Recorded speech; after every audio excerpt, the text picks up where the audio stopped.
The metro is the beating heart of the city of Paris. Iconic in its design, each metro stop bears a person's name, an event, or a landmark that helped shape France and her culture that we know today. In this podcast, we will take the metro to the Enlightenment, past the French Resistance, through the Franco-Prussian War to the Revolution. We will stop at great intellects, artists and innovators and discover how France and Paris were made and the people that made her.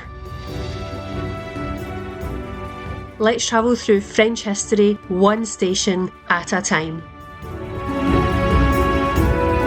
Welcome to Metro Stop Podcast. It's 1546. Etienne Dolet stands in the shadows of the gallows at Place Maubert in Paris. His hands are bound. His books are piled beside him ready to burn. The crowd watches in silence as the flames rise. Dolet, defiant to the end, is about to become one of France's first martyrs for free thought. Welcome to Metro Stop Podcast. I'm your host, Kelly Blair. Malakoff Rue Etienne Dolet is a station on the south of Line 13, named for the commune of Malakoff and our protagonist of today's episode. The line opened on the 9th of November 1976 as an extension from Port de Vanves to Châtillon-Montrouge.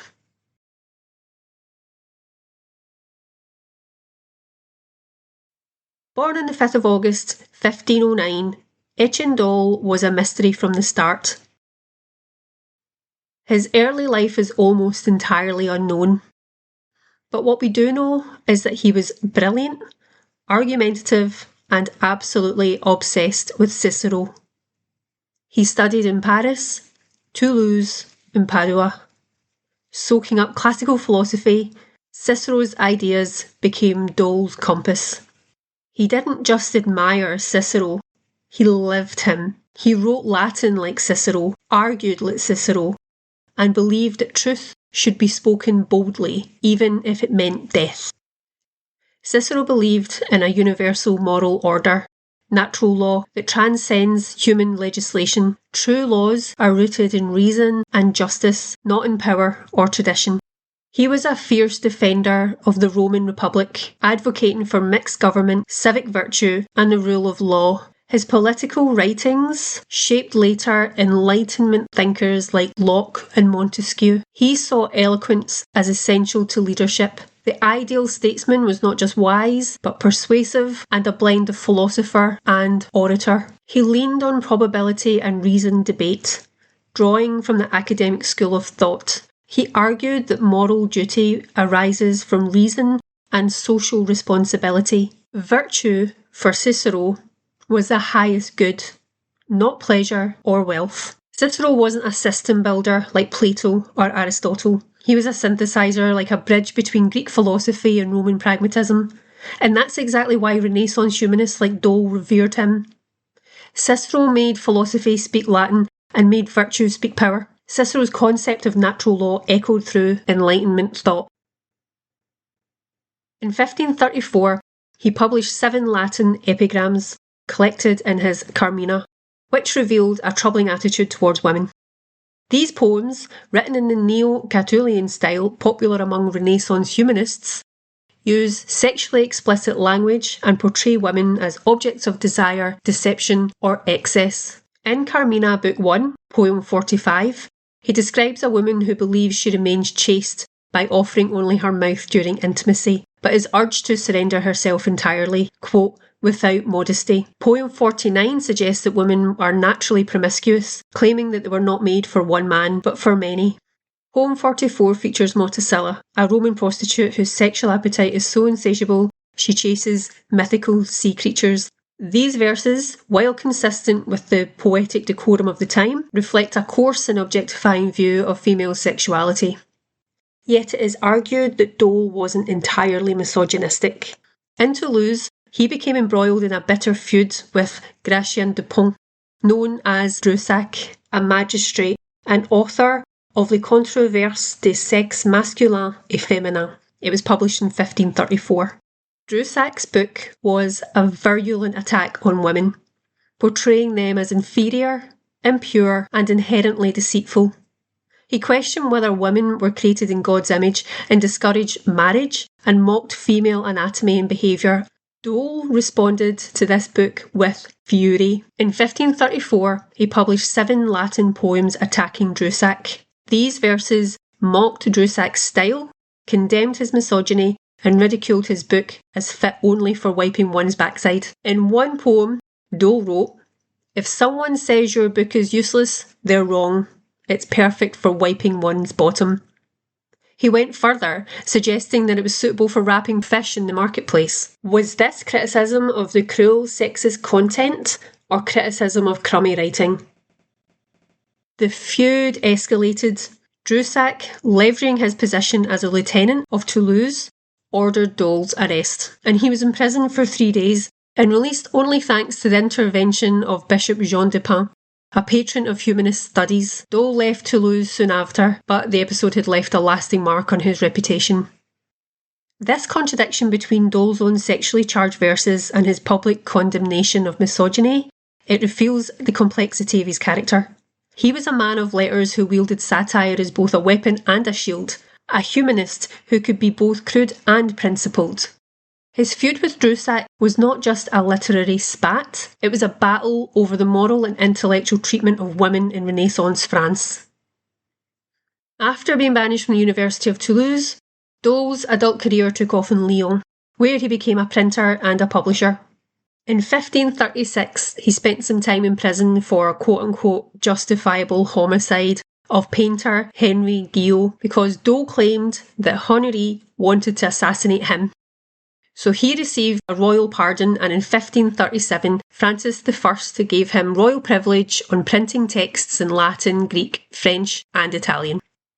It was in 1538 he published the second of his 2 volumes of his Commentarii Linguae Latinae, a monumental Latin dictionary and linguistic study that he had begun when he was just 16. This was not just his ambition, this was his obsession, and it became his magnum opus. Also in 1538, he married and had a son. Historical records did not preserve the name of his wife, or where or how they met, although there is a possible clue in his earlier life after a stay in Venice. He wrote a poem on Helena, a Venetian girl whose love inflamed his youthful heart. It has been debated if this was genuine or not, but it does show Dole's capacity for romance. His son, however, he is a different story. His name was Claude. Not much is known about his later life, but his birth was celebrated by Dole in a work titled Avant naissance de Claude Dole, before the birth of Claude Dole. So, we don't know much about his family, but what we do know is that they would have witnessed the unravelling of his life from the shadows, and his execution would have been a personal tragedy. As a printer, he wasn't just churning out religious pamphlets. He was publishing and translating Plato, vernacular versions of the New Testament, and Calvin's Institution of the Christian Religion.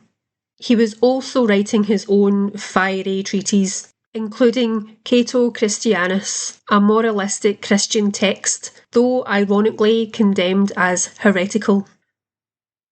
His printing press became a lightning rod for controversy. The Calvinist texts he printed, like the aforementioned Institution of the Christian Religion, challenged Catholic doctrine on salvation, grace and authority, and was considered heresy. To understand why Dole's work was so explosive, you have to look at the bigger picture.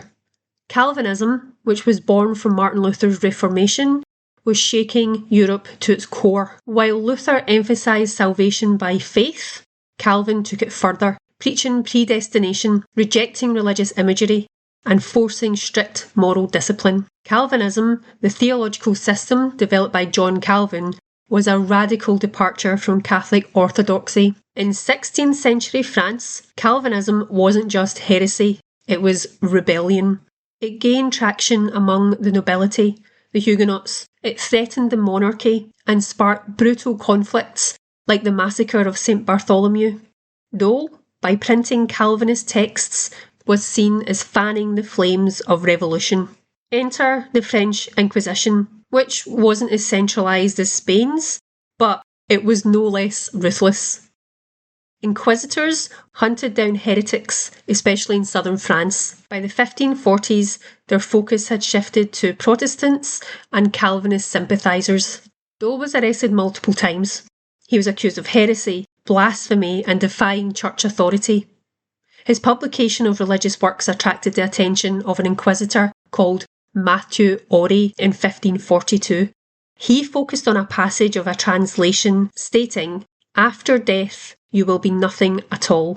Dole embellished his translation by adding the words, "at all." The Sorbonne was not amused. The theology faculty saw the addition of the words, "at all," as proof of Dole's heresy. By adding "at all" to the phrase, "after death you will be nothing," it shows he does not believe in the immortality of the soul. They had had enough.